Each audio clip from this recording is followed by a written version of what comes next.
July August গণ অভ্যুত্থান নিয়ে জাতিসংঘের ফ্যাক্ট ফাইন্ডিং মিশনের প্রতিবেদন যথেষ্ট গুরুত্বের সাথে প্রচার করেছে বিভিন্ন আন্তর্জাতিক সংবাদ মাধ্যম। বাংলাদেশে বিক্ষোভ দমাতে গুরুতর মানবাধিকার লঙ্ঘনের প্রমাণ শীর্ষক শিরোনাম করে সিঙ্গাপুর ভিত্তিক সংবাদ মাধ্যম দ্য স্ট্রেইটস টাইমস। ডাকাত প্রকৃতির দুর্বৃত্ত সেনা কর্মকর্তাদের পক্ষ নিয়ে প্রফেসর ইউনূসের সরকারের উপর নানা ধরনের বেআইনি এবং অন্যায্য অন্যায় চাপ সৃষ্টি করে যাচ্ছে। আসসালামু আলাইকুম। জাতিসংঘের প্রতিবেদন বাংলাদেশের নির্বাচন কবে হবে এবং কিভাবে হবে। আসসালামু আলাইকুম। জাতিসংঘের প্রতিবেদন, সেই প্রতিবেদনের পর প্রধান উপদেষ্টা ডক্টর ইউনূস ভীষণ চাপে পড়ে গেছে। বেশ কয়েকটা দিন ধরে এমনিতেই চাপে আছে ইউনূস সরকার, সেটা বোঝাই যাচ্ছিল। তার উপর এখন নতুন করে জাতিসংঘের প্রতিবেদন তারা প্রকাশ করেছে এবং সেই প্রতিবেদনও কিন্তু শেখ হাসিনার পক্ষেই গেছে। নতুন করে আরও একটা তথ্য দিলেন, মরার উপর খাড়ার ঘা। ডক্টর ইউনূসের বর্তমানে যে সরকার রয়েছে তাদের উপর আরেকটা চাপ আসতে যাচ্ছে এবং সেই সাথে পদত্যাগ করতে যাচ্ছে তাহলে কি এবার সেনাপ্রধান ওয়াকারুজ্জামান। প্রিয় দর্শক শ্রোতা, ভিডিওর ইন্ট্রোতেই দেখতে পেরেছেন যে পিনাকি ভট্টাচার্য তিনি এই কথাটাই বলছিলেন। আজকের এই ভিডিওটি সেরা ভিডিও এবং অত্যন্ত গুরুত্বপূর্ণ একটা ভিডিও। কথা বেশি বাড়াবো না, আমরা কি দেখে আসবো সেখানে তিনি কি তথ্য দিচ্ছেন এবং তার প্রতিবেদন, তার কথাগুলো কিন্তু অধিকাংশ সত্য হয়ে থাকে। নতুন কইরা দাওয়ালে বন্দিরা অনেক কিছু লিখে রাখছিল, আমরা কিছু কিছু দেখতে পাচ্ছি, এখনো আছে। তাদের কষ্টের কথা, তাদের যন্ত্রণার কথা লিখে রাখছিল, সেটা মুছে দেওয়া হয়েছে। জানুয়ারি মাসের 19 তারিখ সিদ্ধান্ত হয় প্রধান উপদেষ্টা যাবেন পরিদর্শন আয়না করে। তারিখ ঠিক হয়েছিল 3রা ফেব্রুয়ারিতে পরিদর্শন হবে, কিন্তু সেইটা স্থগিত হয়। 5ই ফেব্রুয়ারিতে নেত্র নিউজই জানায় আর্মির চাপে এই পরিদর্শন হচ্ছে না। সংবাদে ছাপা ওয়াকারুজ্জামান বহু আকাঙ্ক্ষিত এই শক্ত গুরুত্বপূর্ণ কাজটা করতে প্রধান উপদেষ্টাকে বাধা দিছে। এখনো সে গুম খুন নির্যাতনকারী ডাকাত প্রকৃতির দুর্বৃত্ত সেনা কর্মকর্তাদের পক্ষ নিয়ে প্রফেসর ইউনূসের সরকারের উপর নানা ধরনের বেআইনি এবং অন্যায্য অন্যায় চাপ সৃষ্টি করে যাচ্ছে এবং ভয়ভীতি দেখাচ্ছে। আয়নাঘরের বন্দি আজমি সাহেবকে ডেকে নিয়ে গেছিল ওয়াকার সাহেব, বলছিল, স্যার এটা নিয়ে কথা বললেন না, আর্মির বদনাম হবে। আপনার কি দরকার স্যার, আপনি বলেন। তারপরে একটা কাজ করা হয়েছিল, জাতিসংঘের সাপোর্ট আনা হয়েছিল। আর্মি চিফ যেন এই চাপ অনুভব করে সেনাপ্রধানের সাথেও দেখা করছিল, কাম হয় নাই। টিএফআই যে আয়নাঘর ছিল ওইখানে প্রসিকিউশন টিম ভিজিট করতে গেছিল কিছুদিন আগে। যেদিন যায় সেদিন সেখানে একটা বালতিতে 5টা তাজা শক্তিশালী টাইম বোমা রাখা ছিল। প্রসিকিউশন টিমের একজনের চোখে ভাগ্যক্রমে বাড়ায় থাকা একটা তার চোখে পড়ে, তাই কোনো দুর্ঘটনা ঘটার আগেই সেই বোমাগুলোকে নিষ্ক্রিয় করা হয়। এতই শক্তিশালী ছিল সেই বোমা যে পুরা বিল্ডিং উড়ে যাইত। আল্লাহর কি কাম, হাসিনার বক্তিমা মারার ইচ্ছা হইল, পাবলিকে গেল খেইপা। 5ই ফেব্রুয়ারিতে 32 নম্বরে চালানো হইল বুলডোজার, চুরমার করে দেওয়া হইল 32 নম্বর আওয়ামী লীগের তীর্থভূমি। আমি বলছিলাম এখন প্রধান উপদেষ্টাকে আয়নাঘর পরিদর্শন করতে হবে। 6 তারিখে সিদ্ধান্ত হইল তিনি যাবেন, সেটা বাস্তবায়ন হইল। তাহলে বুঝতে পারছেন 5ই ফেব্রুয়ারিতে 32 নম্বরে বুলডোজার চালানো কত বড় রাজনৈতিক বিজয় ছিল। ওয়াকারুজ্জামান পিছায় গেছিল, সে বাধ্য হয়েছে জনতার চাপে পিছু হটতে। এইখানে স্বামী আলাপ তুলছে আল জাজিরার এক একটা ইউনিট আলাদা আলাদা, তাই আল জাজিরার তানভীর আছে কিন্তু স্বামীর ইউনিটকেও ডাকা হয় নাই। এটা একটা অপরাধ হয়েছে, অন্যায় হয়ে গেছে, মহা অপরাধ হয়েছে। আর কি মায়ের ডাকে তুলিকে ডাকা হয় নাই, এটাও অন্যায় হয়েছে। এর জন্য নাকি দায়ী আদিলুর রহমান শুভ্র আর রেজনা হাসান। তুলি হইতেছে দুধ ভাত, আল জাজিরার 2 জনকে কেন ডাকা হয়নি, এটাই আসলে আসল ইস্যু। আচ্ছা, এবার আপনারা বলেন আয়নাঘর নিয়ে আওয়ামী লীগেররা কি বলতেছে কেন 6 মাস লাগলো ভিজিট করতে, বলতেছে না? এটা এই সময় বানানো হয়েছে, বলতেছে না? রং কেন নতুন, এটা বলতেছে না? এটা নাটক, বলতেছে না? এখন বলেন এটা কোথায়? ক্যান্টনমেন্টে তো। কারা বাধা দিছে ভিজিটে? সেনাপ্রধান তো, তাই না? নেত্র নিউজে বলছে তো। আর জেনারেলরা বাধা দিছে। আলামত নষ্ট করছে ডিজিএফআই কারা থাকে? সেনা অফিসাররা থাকে, তার আন্ডারেই তো ছিল। তাইলে আজকের আলাপ কি হওয়া উচিত? আজকের আলাপ হওয়া উচিত ছিল সেনা প্রধানের অপসারণ, ঠিক কিনা বলেন? অন্তত সেনা প্রধানকে জবাবদিহি করতে বাধ্য করা। কিন্তু স্বামী আলাপ নিয়ে গেল কোথায়? আদিলুর রহমান আর রেজনা হাসানের পদত্যাগ। কোন জিনিসটা পলিটিক্যালি গুরুত্বপূর্ণ? ওয়াকারের সমালোচনা নাকি এই 2 উপদেষ্টার সমালোচনা? এমনকি পদত্যাগ দাবি করা। 2 উপদেষ্টা যদি আল জাজিরার আরেকটা ইউনিটকে না ডাইকা থাকে তাহলে তো খুব ঠিক কাজ করছে। আপনারাই বলেন, আর একজনকে নেওয়ার যদি স্পেস থাকতো, আর একটা সাংবাদিককে, আর একটা সংবাদ মাধ্যমকে, তাহলে আল জাজিরার আরেকটা ইউনিটকে না ডাইকা এএফপিকে ডাকা উচিত ছিল না? এই এএফপির ইন্টারনেট কানেকশন ইউজ করে ইন্টারনেট ছাড়া অবরুদ্ধ বাংলাদেশে গণহত্যার খবর সবাইকে জানাতে পারছে দেশের বাইরে সবাই। এএফপির কি ভূমিকা ছিল ফ্যাসি বিরোধী লড়াই, সেটা সবাই জানে।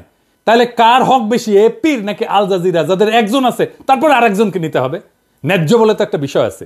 তুলিকে না হয় নাই, কারণ আগে সিদ্ধান্ত হয়েছিল ভিকটিমকে নেওয়া হবে, ভিকটিমের ফ্যামিলি না। ভিকটিমের ফ্যামিলি না হলে তুলির নাম 1 নম্বরে থাকতো। কিন্তু তুলি তো স্বামীর ইস্যু না, তুলির কথা আনছে তার নিজের দাবিটাকে স্ট্যাবলিশ করার জন্য। তুলি সম্পর্কে বলি, তুলি মায়ের ডাক সংগঠনকে নিয়ে এক অভাবনীয় প্রতিরোধ গড়ে তুলছিল হাসিনা রেজিমের বিরুদ্ধে। সেটা বাংলাদেশের ফ্যাসি বিরোধী লড়াইয়ের ইতিহাসে স্বর্ণাক্ষরে লেখা থাকবে। আমি তুলিকে প্রধান উপদেষ্টা বিশেষ সহকারী করার কথা বলছিলাম সেই অগাস্ট মাসে। আমার সেই প্রস্তাব এখনো আছে, তুলিকে বিশেষ সহকারী করতে হবে প্রফেসর ইউনূসের। তবে ইমিডিয়েটলি তুলিকে আইন মন্ত্রণালয়ের অধীনে যে হিউম্যান রাইটস কমিশন আছে তার কমিশনার নিয়োগ দেওয়া হোক। এটা ইমিডিয়েটলি 1 সপ্তাহের মধ্যে করা হোক। তুলিকে আমাদের দ্রুত কাজে লাগাইতে হবে, সে আমাদের সম্পদ এবং আমরা সবাই তুলিকে ভালোবাসি। আমি প্রয়োজনে প্রফেসর ইউনূসের সাথে কথা বলবো তুলিকে বিশেষ সহকারী করার জন্য। তবে হিউম্যান রাইটস কমিশনের কমিশনার হিসেবে কিছুদিন অভিজ্ঞতা সঞ্চয়ের পরে তাকে যেন বিশেষ সহকারী করা হয়। এইবার আসেন একটা গুরুত্বপূর্ণ বিষয় নিয়ে আলাপ করি। জাতিসংঘের ফ্যাক্ট ফাইন্ডিং কমিশন 1 জুলাই থেকে 15 আগস্ট পর্যন্ত যা যা ঘটছে তার একটা রিপোর্ট করছে। সেইখানে তারা বলছে হাসিনা সরকার গুরুতর মানবাধিকার লঙ্ঘন করছে। এটা হাসিনার নির্দেশেই হয়েছে। এমনকি হাসিনা আন্দোলনের সংগঠক এবং সমন্বয়কদের হত্যা করে তাদের লাশ গুম করে ফেলার নির্দেশ দিচ্ছিল বলে জানাইছে জাতিসংঘ। তবে এই রিপোর্টের 7 নম্বর পয়েন্টটা খুব গুরুত্বপূর্ণ। ইংরেজি যেহেতু কইছে তাহলে ঠিকই কইছে, কিন্তু আমি বাংলা করে কইতেছি। কইছে সেনাবাহিনীর দ্বৈত ভূমিকা। সেনাবাহিনী দ্বৈত ভূমিকা পালন করেছে। প্রথমে রাষ্ট্রীয় দমন পীড়নের অন্যতম প্রধান শক্তি হিসেবে, তারপরে শেখ হাসিনার শাসনের অবসান ঘটায় ক্ষমতার পরিবর্তন ঘটানোর ক্ষেত্রে গুরুত্বপূর্ণ ভূমিকা রাখে। 2024 সালের 20 জুলাই সেনাবাহিনী মোতায়েন করা হয়, যারা পুলিশ, র্যাব, বিজিবির সঙ্গে মিলে সহিংস দমন পীড়ন চালায়। সেনারা বিক্ষোভকারীদের উপর সরাসরি গুলি চালায়, আমরা ভিডিও দেখছি, যার ফলে বিচার বহির্ভূত হত্যাকাণ্ড ঘটে এবং গণগ্রেপ্তার অভিযানে চালানোর জন্য একটা আড়াল সৃষ্টি করে পুলিশ বাহিনীকে। প্রাক্তন সিনিয়র কর্মকর্তাদের সাক্ষ্য অনুযায়ী সেনাবাহিনী হত্যাকাণ্ড সম্পর্কে অবগত ছিল এবং এটা প্রতিরোধের কোনো পদক্ষেপ নেয়নি। ফরেনসিক পরীক্ষায় দেখা গেছে বিক্ষোভের সময় নিহতদের 66% সেনাবাহিনী গ্রেডের রাইফেলের গুলিতে মারা গেছে, যা শুধুমাত্র সেনাবাহিনী, র্যাব এবং বিজেপির জন্য বরাদ্দ ছিল। নিরস্ত্র বিক্ষোভকারীদের উপর আর্মার পিয়ার্সিং গুলি, মানে বর্ম পড়া থাকলেও যেটা ফুটা করে ঢুকে যাবে, এরকম গুলি ব্যবহারের প্রমাণ পাওয়া গেছে, যা পুলিশের বা সাধারণ নাগরিকদের কাছে থাকার কথা না। ফরেনসিক এবং ব্যালিস্টিক বিশ্লেষণে নিশ্চিত করছে যে নিহতদের শরীরে পাওয়া গুলির উৎস সেনাবাহিনীর অস্ত্রাগার। আগস্টের শুরুতে সেনাবাহিনীর অভ্যন্তরে অসন্তোষ বাড়তে থাকে, বিশেষ করে জুনিয়র অফিসারদের মধ্যে, যারা বেসামরিক নাগরিকদের উপর গুলি চালাতে অস্বীকৃতি জানায়। 5ই আগস্ট যখন লক্ষ লক্ষ বিক্ষোভকারী ঢাকার অভিমুখে যাত্রা করে, তখন সেনাবাহিনী এবং বিজিবি বাধা না দিয়ে সরে দাঁড়ায়। এর ফলে শেখ হাসিনাকে সশস্ত্র বাহিনীর একটা হেলিকপ্টারে করে ঢাকা থেকে সরায় নেওয়া হয়, যা কার্যত তার শাসনের অবসান ঘটায়। আয়নাঘর আর হাসিনার করা খুনের 66% মিলিটারি গ্রেডের অস্ত্র দিয়ে হওয়ার 2 ঘটনায় সেনা প্রধান পড়ছে চাপে। এখন সেনা প্রধানকে বাঁচাইতে আসছে, স্বামী আসছে বাঁচাইতে। সেনা প্রধান আর ডিজিএফআই এখন একটা আড়াল দরকার ছিল, যার পিছনে সে লুকাইতে পারে। স্বামী একটা তুচ্ছ বিষয় নিয়ে সেনা প্রধানের দায়কে আড়াল করে দিল। যেই সময় সবচেয়ে বেশি সমালোচনা হওয়া উচিত ছিল আয়নাঘর আর মিলিটারি গ্রেডের অস্ত্র দিয়ে গুলি করে বিক্ষোভকারীদের হত্যা করার সেনা প্রধানের ভূমিকা নিয়ে, সেই সময় দাবি করা হচ্ছে আদিলুর রহমান শুভ্র আর রেজওয়ানা হাসানের পদত্যাগের। কারণ আল জাজিরার শুধু একটা ইউনিটকে ডাকা হয়েছে, 2টা ইউনিটকে কেন ডাকা হয় নাই? এই প্রসঙ্গে আমার একটা মজার একটা কৌতুক মনে পড়লো, স্বামী কিছু মনে করেন না। এক ছোট বাচ্চা শার্ট কিনবি, তো বাপে কইছে বাবা শার্ট কিনবো। তা বাপ কইছে যে বাবা আমি তো যাইতে পারবো না, তোমাকে টাকা দিলে তুমি কিনতে পারবা। হ্যাঁ কিনতে পারবো। 100 টাকা দিছে। বলছে দোকানদাররা কিন্তু খুব খারাপ, বুঝছাও, তুমি যে দাম চাইবে না তার অর্ধেক বলবা। তো বলছে আচ্ছা ঠিক আছে বলবো। দোকানে গেছে, শার্ট পছন্দ হয়েছে, দাম চাইছে। কত দাম? বলছে 100 টাকা দাম। তো বলছে 50 টাকায় দেবেন? তো বলছে আচ্ছা ঠিক আছে তুমি 50 টাকাই দাও। বলছে 25 টাকায় দেবেন? বলছে আচ্ছা ঠিক আছে বাবা তুমি 25 টাকাই দাও। 12.5 টাকায় দেবেন? তখন বলছে বাবা তোমার পয়সা দিতে হবে না, তুমি এমনি এমনি নিয়ে যাও। তাহলে আমাকে 2টা শার্ট দিতে হবে, মানে এমনি এমনি দিলেও 2টা শার্ট দিতে হবে। এই হইতেছে স্বামীর আবদার। আল জাজিরার 2 জনকে নিতে হবে, একজনকে ডাকলে হবে না। আপনার অ্যাক্টিভিজমের একটা গুরুত্ব আছে, আপনি একটা কিছু বললে দেশের মানুষ গুরুত্ব দেয়, তাই এই শক্তিকে আপনার দায়িত্বের সাথে ব্যবহার করতে হবে। আপনি দুম কইরা ইজাজের নিয়োগের বিরুদ্ধে লিখে দিলেন। আমি কিন্তু এই পজিশনের জন্য, এই ডিসিসির প্রশাসক পজিশনের জন্য আপনার কাছে একটা রিকমেন্ডেশন চাইছিলাম, আপনি দিছিলেন না একজন, কি মনে আছে নিশ্চয়ই, কিন্তু আপনি যার নাম রিকমেন্ড করছিলেন ওনার নাম আপনি রিকমেন্ড করতে পারেন না। এটারে বলে কনফ্লিক্ট অফ ইন্টারেস্ট। এজাজ ভালো ছেলে, দক্ষ আর উদ্যমী ছেলে, ফ্যাসিবাদের বিরুদ্ধে লড়াই করা ছেলে, একজন সলিড ছেলে, ওরে আপনি যে ডিসক্রেডিট করলেন, ও কাজ করার উৎসাহ পাবে? ওর মনটাই তো ভেঙে দিলেন প্রথমে শুরুতে। বিশ্বাস করেন, এজাজের জায়গায় যদি আমি হইতাম না, আমি জয়েনই করতাম না। শুভ্রভাইয়ের জায়গায় যদি আমি হইতাম, আমি স্ট্যাটাস দেওয়ার 5 মিনিটের মধ্যে পদত্যাগ করে দিতাম। দুর্বল করলাম না তোর উপদেষ্টাগিরি। সত্যি করে বলেন তো, এজাজকে কি আপনি চিনেন যে সে কি কি করে? প্রফেসর ইউনূসের সরকারের অনেক দুর্বলতা আছে, ব্যর্থতা আছে, কিন্তু এটা তো আপনার শত্রু সরকার না।